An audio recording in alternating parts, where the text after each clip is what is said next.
Vespa is a brand that's been around for 60 years. So on a world scale, widely known, but to the South African scale, we only reintroduced the brand 3 years ago. So from a very unassuming, quiet base with a lot of perception what Vespa was as a brand, we had to really, with a minimum budget, try and get the message across. And where we came from was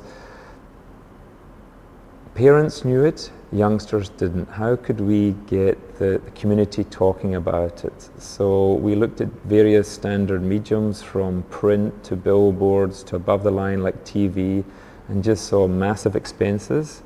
And what drives a small company is return on investment. You spend X in Rand to get X exposure, and we need that guaranteed.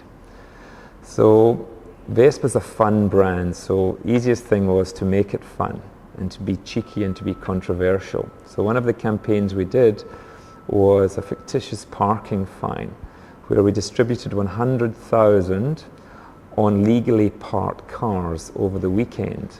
So it was a rip-off, and it said, you've been accused of driving a gas-guzzling, difficult to park, and you've been fined 300 Rand. This can be reversed if you visit a local Vespa showroom. And we thought from this will get reaction from someone pulling it off his windscreen and then hopefully reading it and seeing the funny side. Now, what happened in this particular campaign, some individuals went off to the police station and duly paid the 300 Rand. And of course, what happened was the police stations received this money, saw what it was, and apparently took the money. And this got into the newspapers, and it snowballed into the most beautiful campaign, where it made the front pages of newspapers and got on radio stations. So it became really a very topical, newsworthy. It was the second most topical event apart from the Pakistan earthquake on the Tuesday of that particular month. I think it was sometime September, October. And it purely by planning something, and it just viraled and spiraled out of control. So basically, find humor, but find controversy, but don't plan it, is the secret. If you plan it, it ain't going to work. The reason why we didn't do the traditional route, because we've previously been down that route before, where marketing companies, advertising companies saying, this will work, we guarantee you this will work. And we said, why will it work? And they say, well, it just will.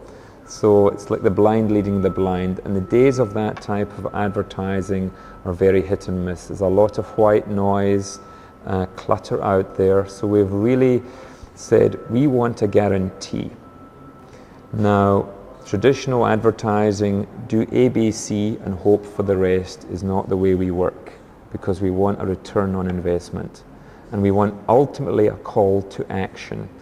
We're constantly thinking of emotional triggers to stimulate the person to pick us amongst the other clutter. And that's the general strategy we've now chosen to do.